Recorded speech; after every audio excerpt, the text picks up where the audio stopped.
Don't give up your dream. Don't turn loose of your vision. It's not over yet, my friend. What God is planning for you. For the seeds in your hand decide the harvest God will plan for you and me. Remember today, my friend, and don't give up your dream.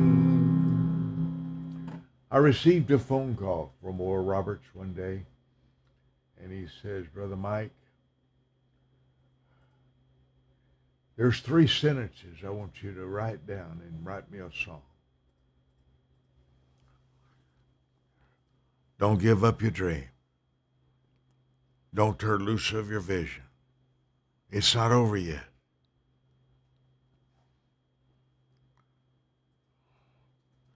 Dr. Roberts,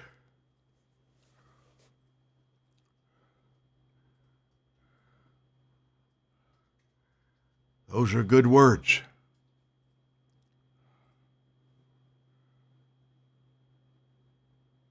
Those are good words. He said, we're here in our TV studio here at Oral Roberts University, and we're right in the middle of our TV programs. We'll wait for you to write that. I was sitting on a bed, a little Motel 6 in Arkansas. I said, okay. I didn't have a piano. I didn't tell him that. I didn't tell him I was staying in Motel 6. I simply hung up the phone, grabbed a pen, and began to write on my notebook. And I began to sing these words. Don't let go of the vision that you know God has given to you. For every single promise God has made, you will find so true. And though the fire and the waters may come, they will not hinder you. Remember today, my friend, and don't give up your dream. Don't give up your dream. Don't turn loose of your vision. It's not over yet, my friend. What God is planning for you. For the seeds in your hand decide the harvest God will plan for you and me.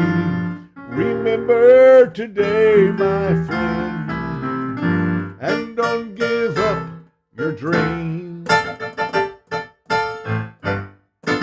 I'm singing that for my best friend, Lady Christina, my sweetheart. She loves that song. I dedicate that today to my Christina. I call her the healer in my world. Someday I'll write a book about her, and I'll call the book The Healer in My World.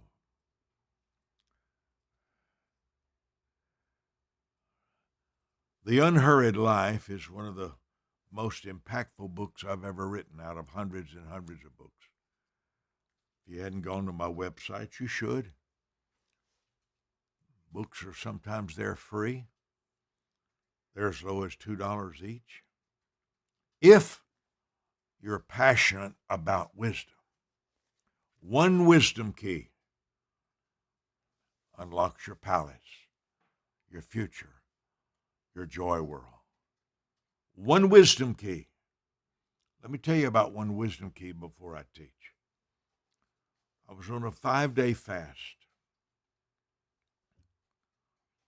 My office was my garage at 11514 Eagle View Lane, Houston, Texas. It was Friday morning, 2:30 or so. I think it was 2:30 or 1:30. Always, I have so many stories in my life.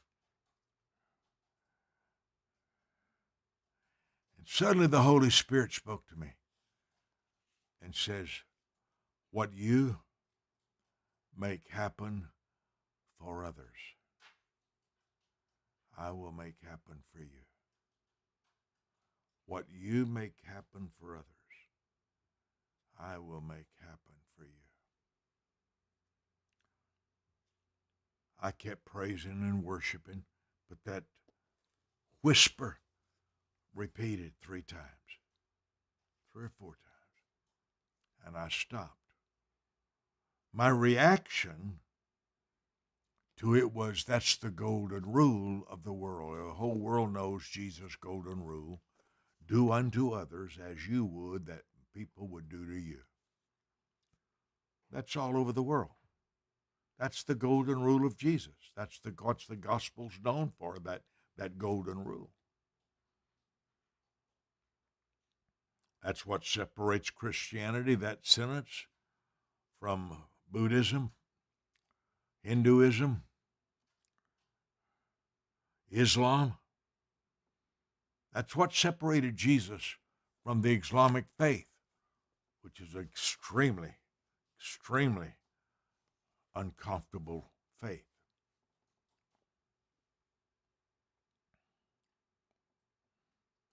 What you make happen for others, God will make happen for you. A third time or so that he said that, I said, wait. That's not what he just said. He said, what you make happen for others, I will make happen for you.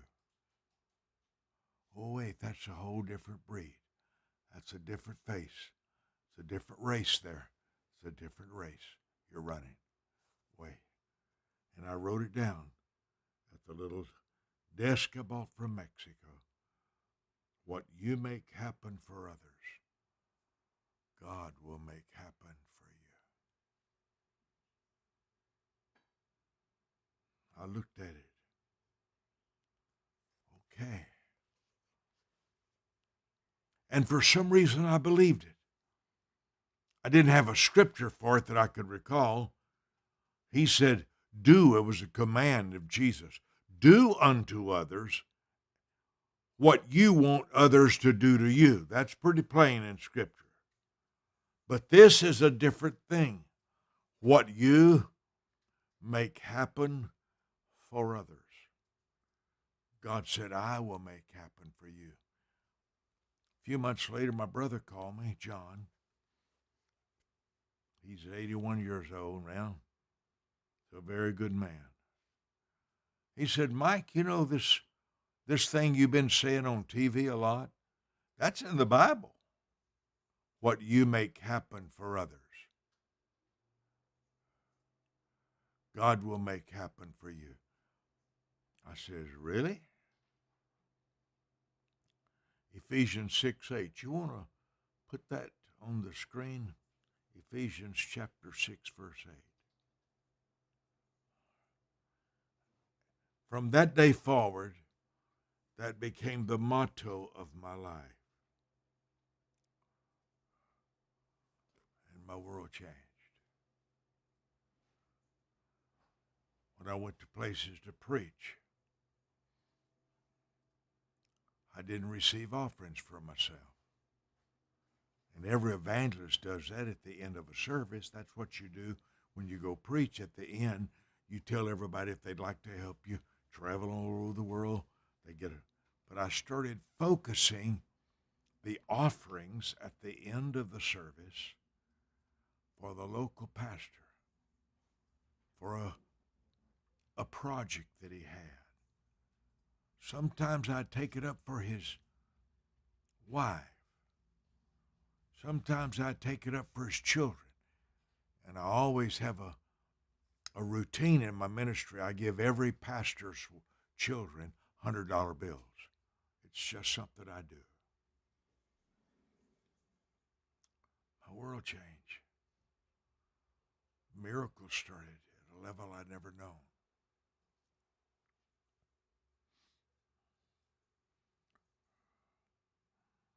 I want you to slow down your life and build it around someone you trust, someone that's got the servant's heart for you, someone God talks to you. This morning I got up for my prayer time, about 5:30 or so, for 3 hours. I pound that away to you so that you may know that that morning focus on the Holy Spirit is irreplaceable. If I could persuade you, if I were you, I would start with 7 minutes. I wouldn't try to go 3 hours like Mike, but start with 7 minutes. I've got a book called 7 Minutes with God.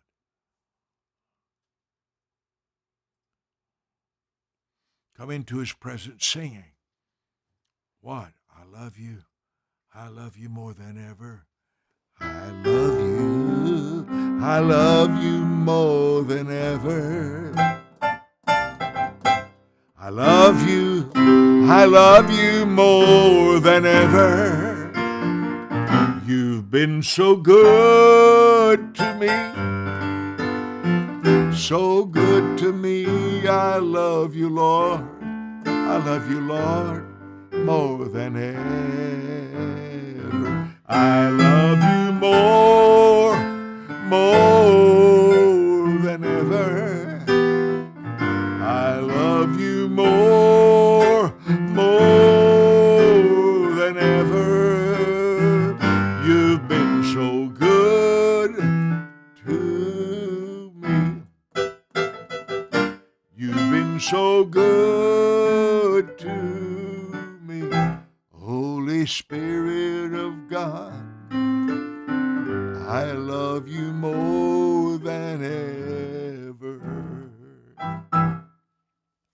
Just take a sentence and you sing it.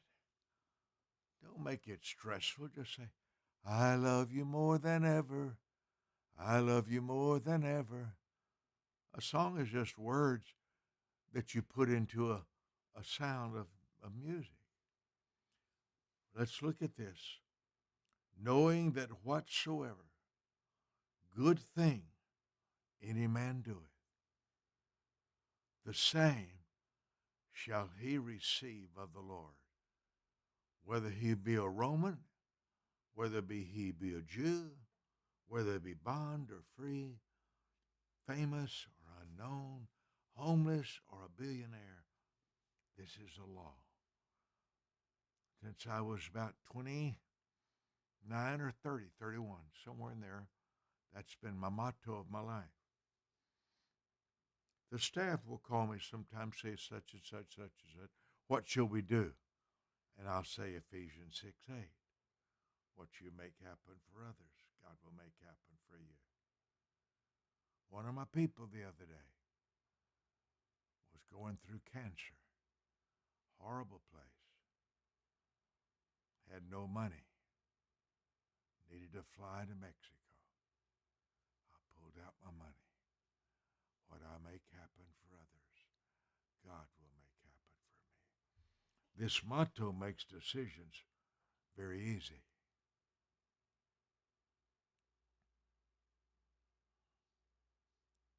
Very easy.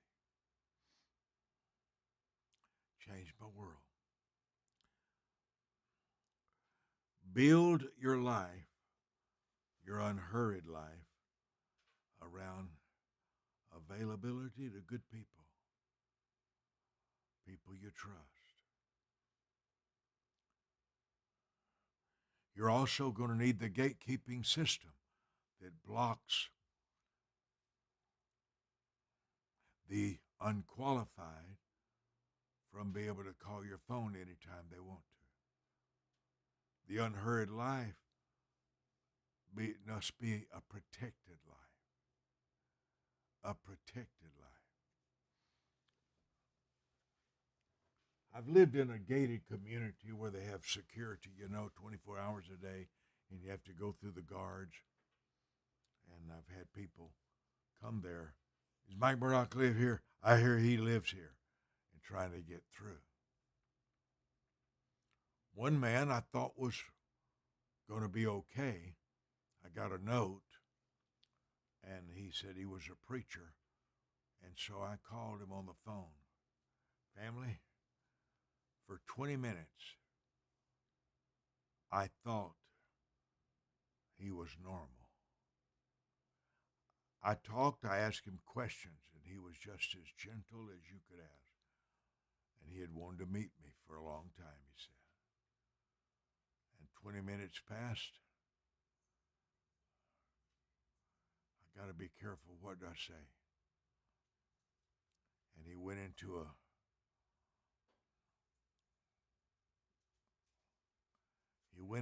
code weird world.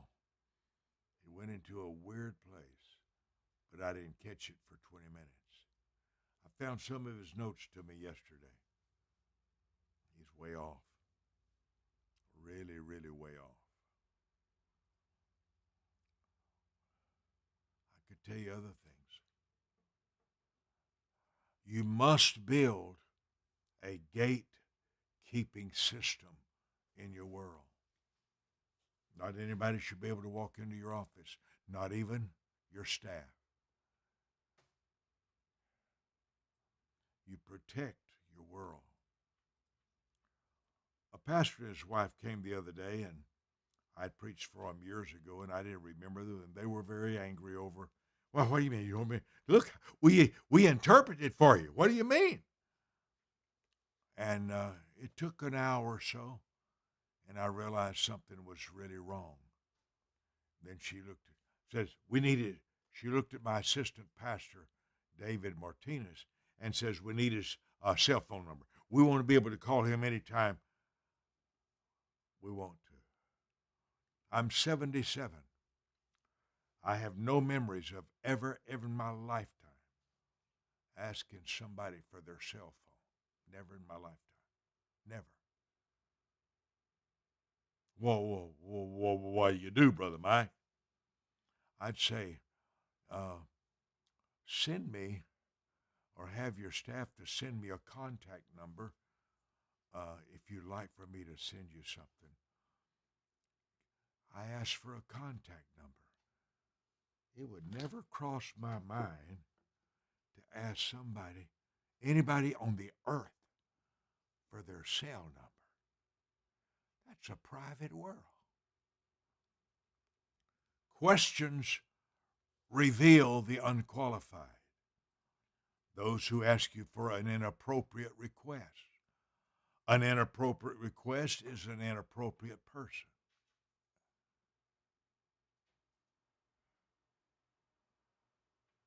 One night at the Wisdom Center, a man walks up and says, God gave me a word for the church. And I was in a happy mood. Oh, yeah. And I hands him a microphone. God gave our brother a word for the church. And he takes off on a crazy song like jambalaya, crawfish pie, filet gumbo.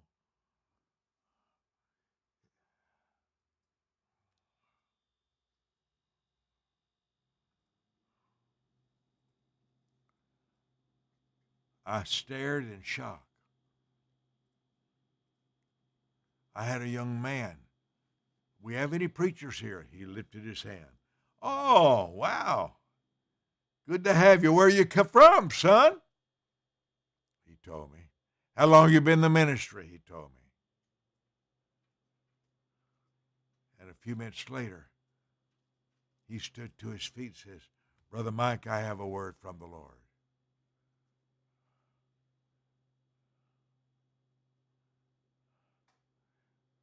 How do you know wrong people? They ignore your protocols. They ignore the path of dignity. That's how you know a wrong person. That's how you know a wrong person. They come over the fence instead of the door. They're angry when you require a protocol. In the unhurried life, you're going to have to build a protected life. I do have, I think it's 6 or 7 guns. Big guns, little guns, pistols. And I love the martial arts. And I have people, the people that travel with me have a gun in their pocket. But we don't think like that. But in the unhurried life, you're going to have to really watch out for yourself. Valerie, I know you're getting this. Pastor Anna, Dr. Todd, Renee, Steve, Natalie, Brother David, I loved your note and blessing of this Australia. Barbara from Australia. Sheila, Indonesia. I love you calling me your encourager. Agnes, you hadn't been with us long, have you, Agnes? I remember you're a new friend. I love that. Evangelist Julius, Pastor Ken, Paul, Sarah, John. Lynn, I wrote a song today on the safe place, Lynn, and I thought about you. I wrote it to my brother on the phone a few minutes ago. He's going through the trial of his life, and I wrote that song. Christy, Clark, Cindy. Cindy, you've been a blessing to me. Felicia. God's gonna make it happen. God's gonna make it happen. He gave me a promise. I believe. He gave me his word. And I receive. See her words there? God made it happen. That triggered a song inside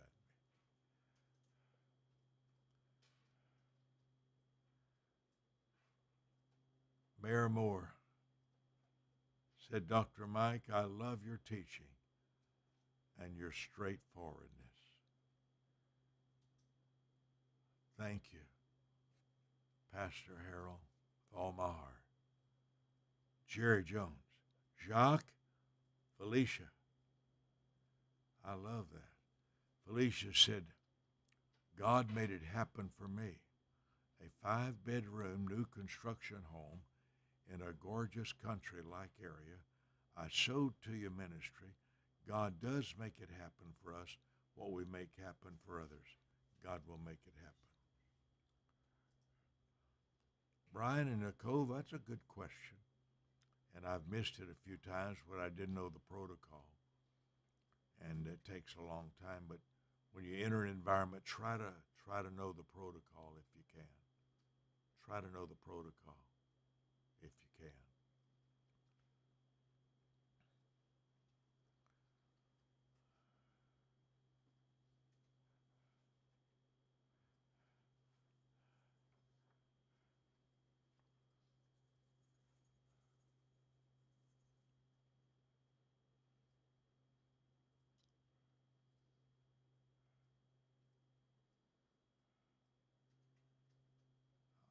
Tell them, bring me two. Bring me two. I'm going to go over my 27 minutes, it looks like.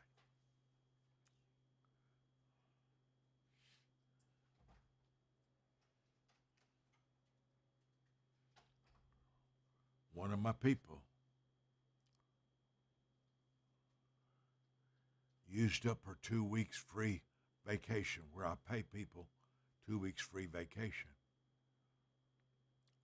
Well, I don't have extra money for that kind of stuff at all. Some people think when you preach on prosperity, you really have a lot of extra cash just laying around. Generosity is almost always mistranslated, misinterpreted. That's one of the stresses of, and I want to tell you in a few moments what a millionaire told me some time ago. Establish protocols.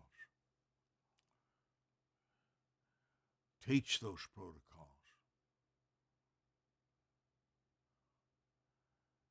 A friend of mine, I'm going to keep going here because I've went over time. I can't believe how fast this time is, but He's worth $16 million at the time. Next time he came, he's worth $10 million. And he said, Brother Mike, he said,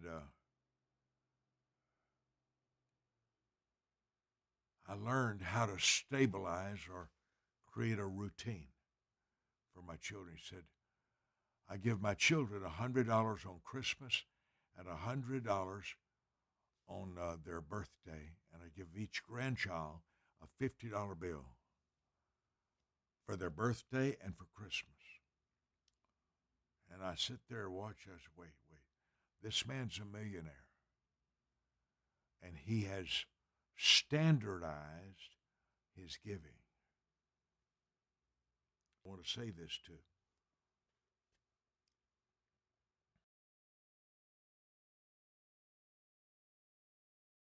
That in my lifetime, just him. And he's smart. He said, I found out that they were talking to each other. What did he give you? What did Grandpa give you? What did he give you?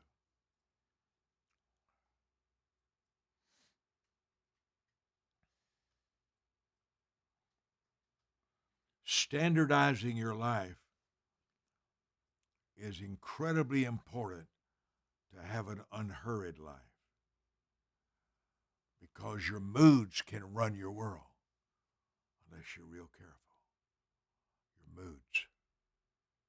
Your moods can run your world if you're not careful.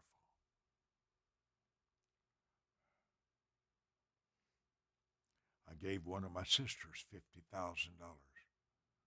Something I felt so stirred. I said, sis, if you'll come over, I'll give you 50,000 cash. That begins to pass a worry. Well, the other sister wants 50,000 too then.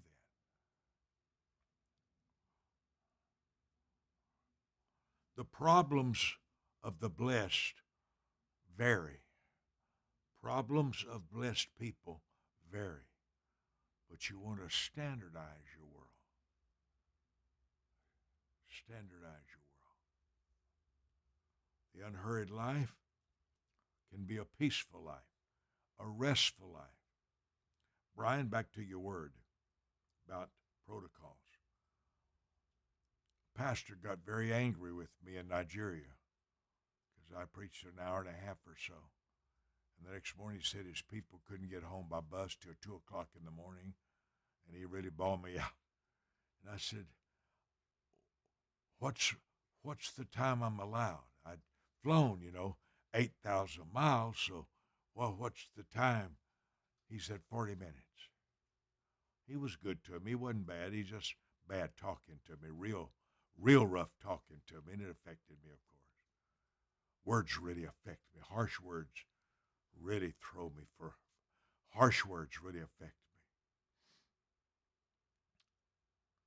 But I didn't know the protocol.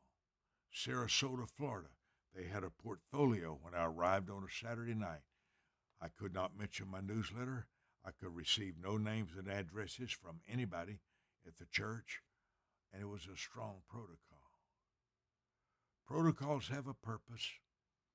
They have a purpose.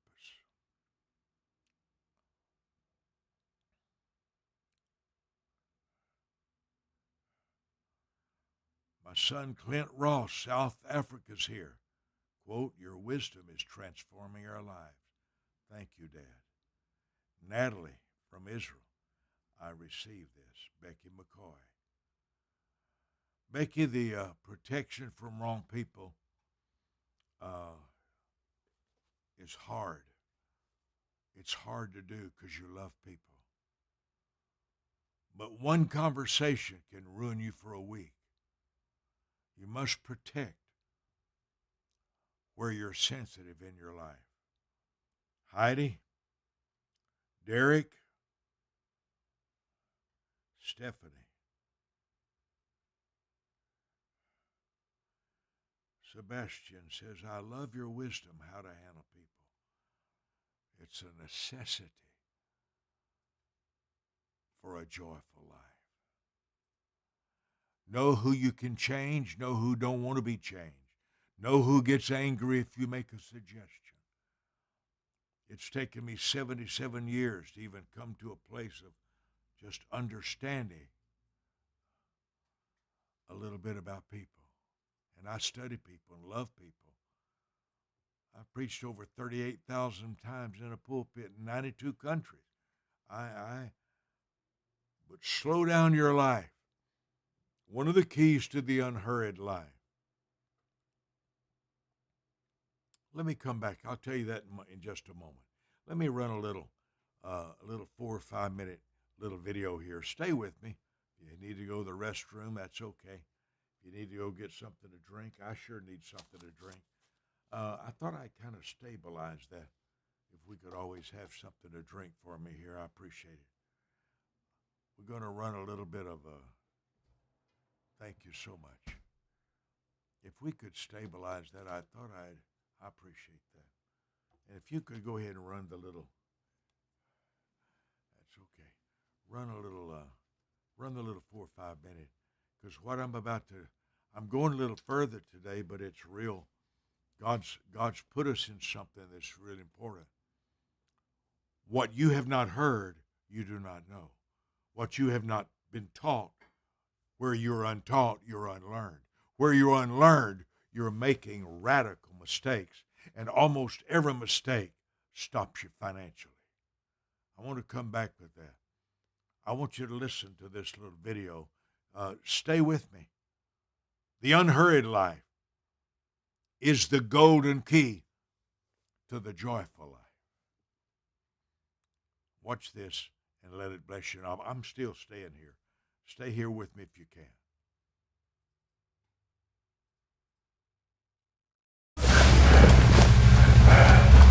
Don't give up your dream.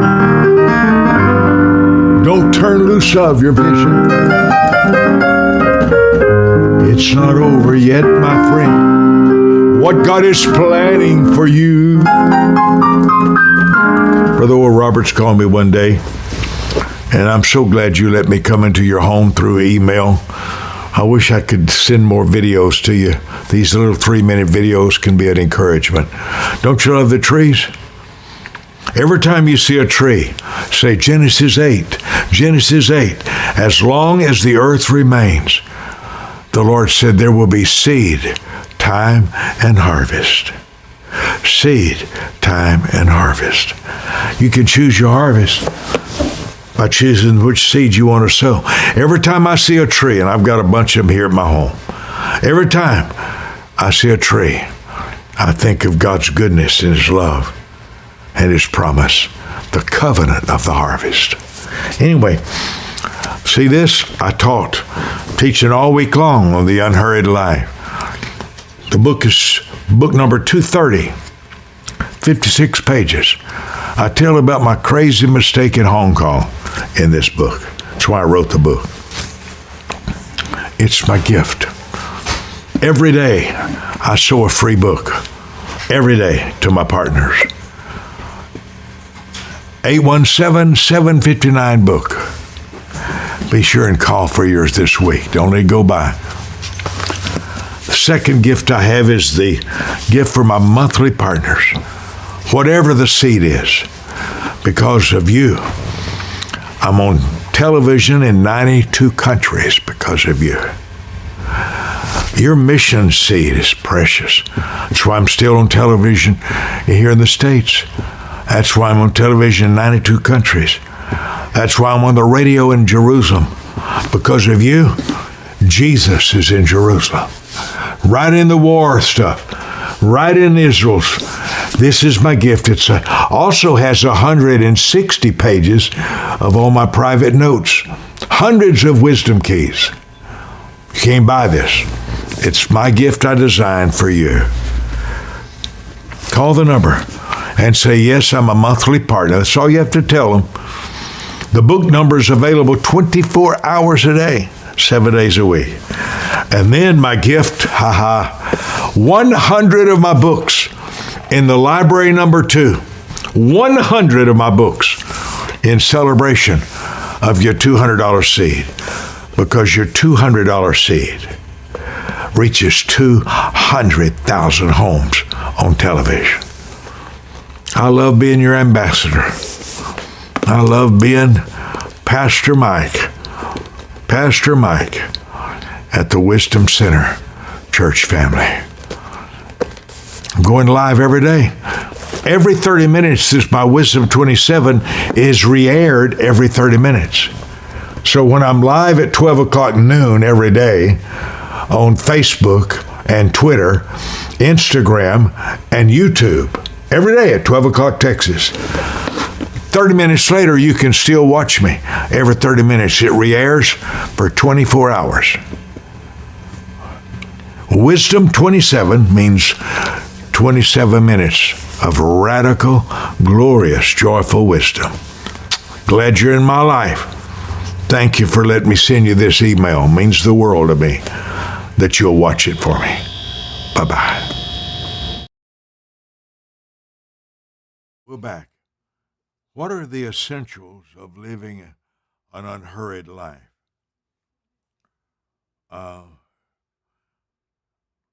Conversation about the realistic expectations. Conversations with somebody.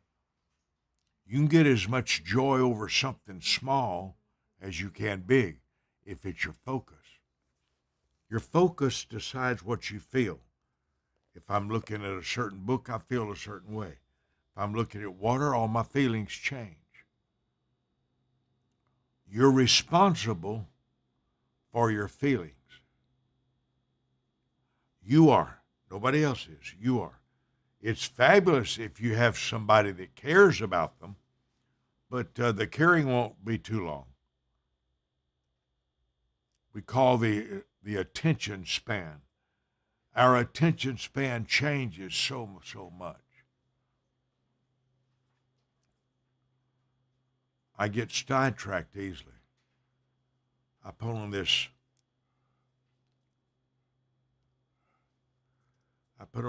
jacket this morning, and I noticed that it did not have a pocket on the top. I said, this is nuts. Well, at least they've got one on.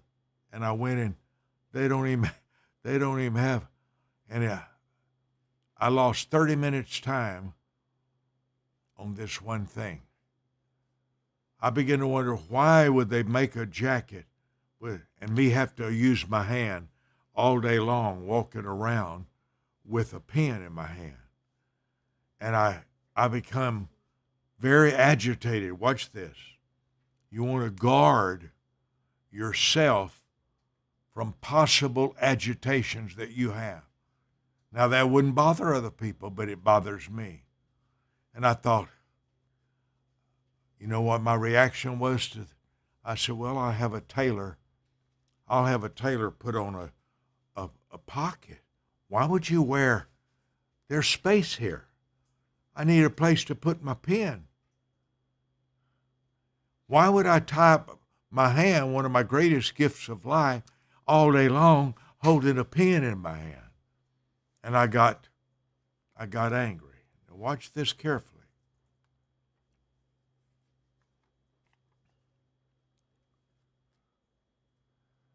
I got angry. I became very angry.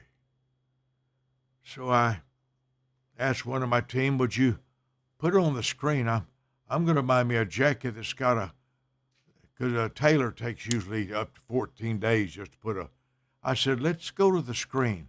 Let me find me a jacket I will never wear after today. I will never wear another jacket they didn't have enough brains to put a pocket in there. Now, that wouldn't bother some people. Now, here's the point. The unhurried life must become customized for you. You must customize your life the way you want it to be. To live the unhurried life, identify what bothers you. Identify. I'm teaching my staff a code card now where you use, I want a prayer center report. I don't want to have to be calling, so I have a card. What's the prayer center report? It's laminated. Tell me how many people called through the prayer line every every 1 hour. Well, you don't want to do. No, I want to know. I want to know how many phone calls come to me within 1 hour from the time I teach you every day. Who were they? Now, here's why I'm saying this. Your needs are very different from anybody else. I wish my bloodline would watch my teaching. I long for that. Will they? No. They love me. They've had enough of me. 57 years of teaching. They don't want to hear anymore. That's hard for me to take. I'm hurt by that. So I have to change my focus. Well, who is enjoying me? And that's one thing you're going to hurt. Your family's there for preparation. They're not there for your joy. Don't let anybody kid you that your family, you may have one or two there, but most of your family are tired of you after a few years. You may not be that way, but they're tired of you. Brother Mike, what if you did this? What if you did this? Well, I buy them houses and cars and all that. It don't make them love me anymore. It don't make them love me anymore. And sometimes I'm sitting there thinking, why don't they care about me? They've had enough. Accept that. But don't forget the good people in your life that care. And that's the breakdown. Watch this carefully. Doesn't mean you have to be a bad experience for them. When you lose influence, never blame yourself. There may be times it is your fault, but in my case, I don't think it's my fault. I do too many good things for people. Listen, Joseph's brothers hated him. David's brothers hated him. Absalom hated his father David, and David was a pretty good man. He produced Solomon. Watch this. The unhurried life must become very customized for you. You must identify what agitates you and avoid that. Avoid that. Like I like punctuality. I don't like being late. I hate being late. And when somebody's late to meet me, it'll be the last time we ever meet. I'm real funny about that. Funny, meaning not funny, ha-ha, funny, weird, odd. The unhurried life. This is session 4 today. You must master protecting your focus. The preacher I told you about, I didn't know. I talked to him 20 minutes on the phone before I found out he was, my mother would say, not right. That's my mother's words. Now, they tell me that you can't say crazy anymore, so you can't call somebody crazy, though they may be. That makes you look like you don't care about the mentally ill. But he wasn't right. Another good word is strange. He was quite strange. I didn't know it for 20 minutes. A lady wrote me about giving me an offering. She wanted to give me a big offering. And boy, I looked at that and I called my manager. I said, I'm not sure this is legitimate. But boy, if this is, I'm ready to shout and dance at this lady. And I called her. It took me about 15 minutes before I found out things were strange. That's the phrase I can use. That's the phrase. Things were a bit strange. That may be your new phrase. Somebody said, what about so-and-so? Oh, he's a liar. She's a deceiver. She's not. Just say, things may seem strange to some people. Just change your wording so you won't be jumped on. I'm jumped on a lot. And I'm guarding myself from that. Young man traveled with me 19 years. Had no idea he was full of devils. Traveled with me 19 years, but the situation never showed up to show who he really was. Been in my home hours, days. Paid him a lot of money. I think $200 an hour is pretty good money to teach the staff some things. $200 an hour. Nobody is ever as they first appear. Nobody is ever as they first appear. People change. There's a third voice. These are the things also your goals change. Let me give you 2 or 3 things. I'm sitting in Wells Fargo. Not my favorite place in the world. The people are a little strange there, to put it mildly. I get agitated. So I said to the staff, let's go to Walmart or something, shop.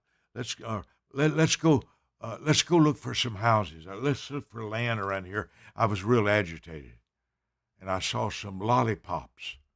Now, to me, they're suckers, lollipops. But the bank calls them dum-dums.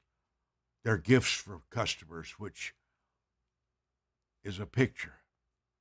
I went up there, got one for everybody sitting around, and in 2 minutes, I was peaceful. I looked at my little dum-dum, my sucker, and I said to the staff, I said, I hope this doesn't have cocaine or something, marijuana in it, because I'm so peaceful now. I've sucked this thing for only 2 minutes, and I don't want to go shopping anymore. And I realized that my moods can change quickly. In the unhurried life, that's one of them. I just need one, though. Thank you. Shanae feels like my mouth is extremely large. No, she's just being generous. Just generous. One little sucker like this, they call dum-dums, which I'm reluctant to repeat. But I began to suck the little lollipop, and a peace came. Here's one thing you want to remember, if at all possible. Your mood can change quickly. The second thing to remember is you can change your own mood quickly when you find out how. I found out when I sip a little milk, there's a calming effect. Here's the questions you ask yourself. How do I calm myself down? If I think about a certain person, I'm angry. If I think about another person, I'm sad. A man very important to my life has been in prison 25 years. In prison 25 years. And I was telling my best friend, my sweetheart, my Christina this morning, I said, baby, I'm shaking this morning over his 25 years in prison. He's too good. They've mistreated him. They've done him wrong.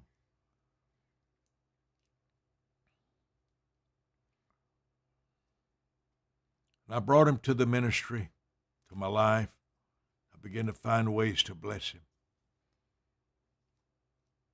And I told Christina this morning, I said, baby, I would be, if you put me in a cell for 7 days, I would be insane. I'd be trying to kill the guard. But this man's come out peaceful, sweet.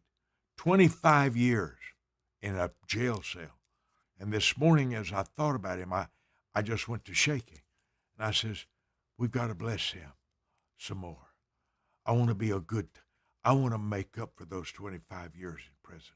I've got to think of some way to do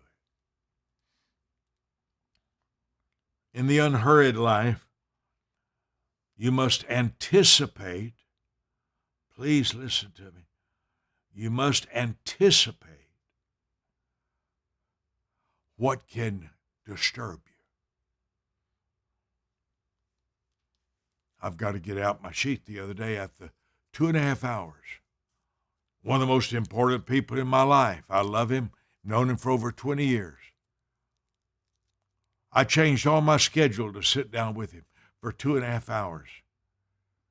He showed me a picture of every great-great-grandson. I think he showed me a picture of every pew in his church. I think he showed me a picture of every tree on his property. And I sat there for 2.5 hours listening.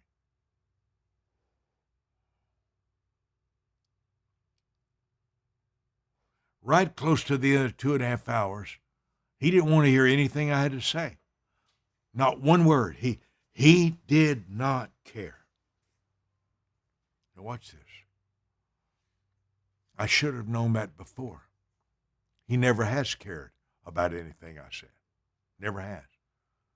He's a good man. He's an excellent man. Excellent preacher. Excellent preacher. But he does not want anything from me. And I sit there, and then at the end he says, I've been going through some depression. And my heart leaped because I know a little bit about depression.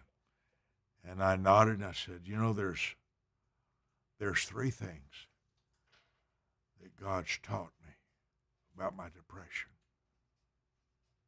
He grabs his tablet, starts yanking the sounds around, and gets up, and he's ready to go. 2.5 hours I sat and looked at every picture of every relative in his family for 1,700 years. If you're going to have an unhurried life, you must avoid the disinterested person at all costs. You must guard your life from anyone who really doesn't care. Blood doesn't make you related. Blood doesn't mean they care for you. Don't ever think that for one moment. But you must become people-oriented and know who receives you and who rejects you. Who wants your money, but not your voice? Who wants your money, but not your voice?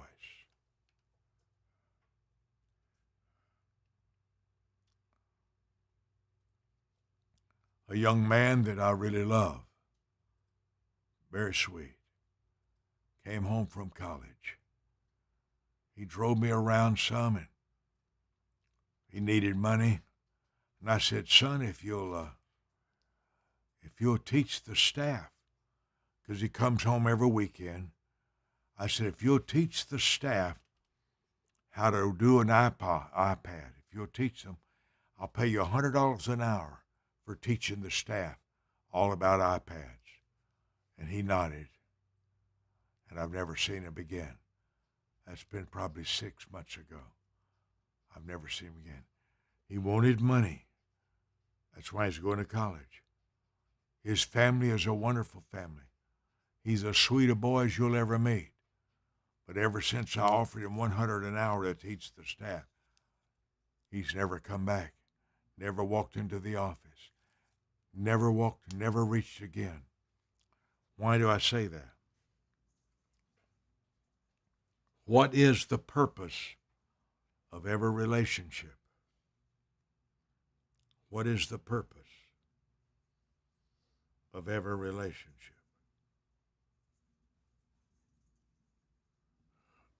Hold on. Is this something I'm needing to see now?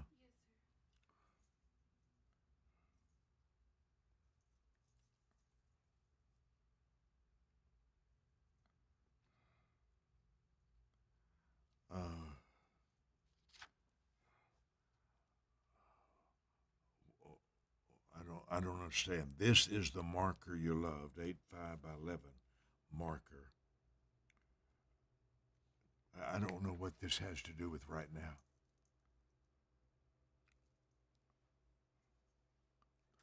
Okay. I'll come back to it because I don't understand the purpose of what I'm teaching now. Okay. What are some things that you must recognize? Who understands your difference and loves it? Who needs your difference but doesn't love it? And you must bring distinction. What is wisdom? Recognition of difference in people. Recognition of difference in people. You must recognize that everybody needs to be trained for you. And you need to be trained for them. You need to be trained for them. I consider the teaching that we're doing to be the greatest on the earth. I don't think there's anything comparable to this daily teaching. for how to live successfully. I feel like it's a calling. It's an anointing. I feel like the wisdom keys that I use are straight from heaven.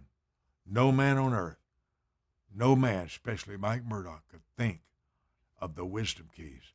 The place you create pleasure is the place your prosperity begins. When you open your hand, God opens his windows. Where on earth do wisdom keys like that come from? And I don't quote anybody without quoting who it came from. I don't steal information from people. I don't believe in stealing myself. Neither do I believe in lying. Now watch this. You must know the weaknesses of people you love and avoid moments that can become distractive, disruptive, disappointing, and even anger you. I'm teaching my inner staff, the ones that are around me every day, I'm teaching them how to give me one sentence reports, one sentence requests. I don't need to know that the plumber is going to be here tomorrow at 4 o'clock. I don't need to know that the plumber didn't have the right part and we ordered it and it should be here by Tuesday and Thursday. I don't need any of that information, but I have to train people concerning the information I find valuable. If I say, did the roofer finished? They anticipate being finished by Thursday. Wow. I don't say how many shingles did they put on? How many guys are working out there? When did they come to work this morning? For you to have an unhurried life, you must make a change in what your needs are. What can you do without? See, I want to produce a book every single day. 1 hour teaching is 27 pages in a 32-page book, if you count pictures. If I speak for 1 hour, that's 27 pages. Now I've got to make the decision. What is the system? What's the process? Every hour needs an assignment. The unhurried life. Otherwise, you can have a 3-hour supper with somebody and leave with a $1,200 restaurant bill, and all the way home you're saying, what changed in my life? I hope they love me more. They don't. They won't. Take that from a 77-year-old sponsor of people. And the moment that you find out that that person is difficult to be around, once you find out somebody is not a reward to you, admit that to yourself. You may love somebody, but their presence is a distraction, not a reward system. Let me stop for a moment.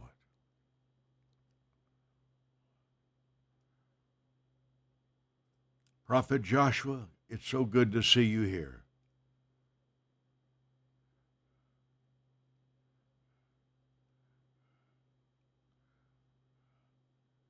I will do that. I don't know if I have time now, Valerie. 3 things I learned because I fought depression.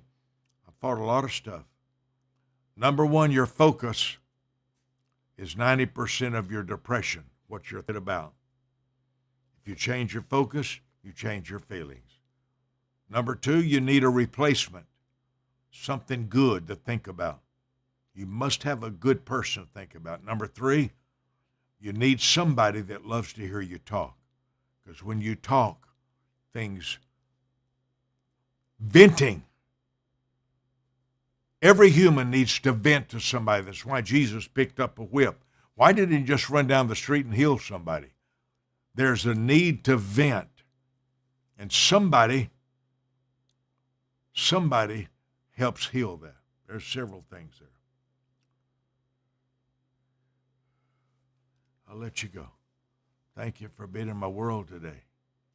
The unhurried life. I'm working on that. A man that's owned 3 jets and flown all over the world and had 4 different states, 4 different partner conferences in one day over and over. I'm telling you that slowing your life down requires a change in your goals.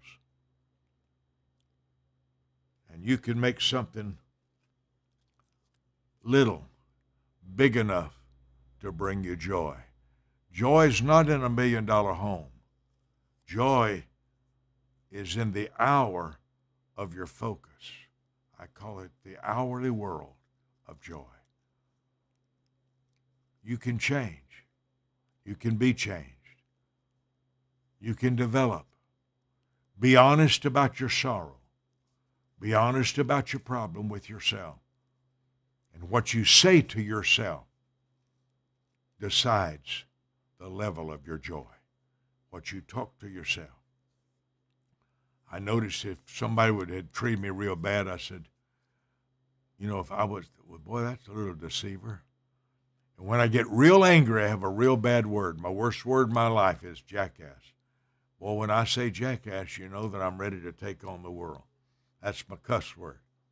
Not good, it's not right. Holy Spirit always convicts me. But learn to say something like, sometimes people need special prayer. That's another phrase you could say. Somebody's been doing you bad, say, they sure need a special touch from the Lord. They probably need a special touch from the Lord. Sometimes you can say they seem a little strange. They probably need extra prayer. But change your wording and you'll change your mood. These are ways if you want to sow.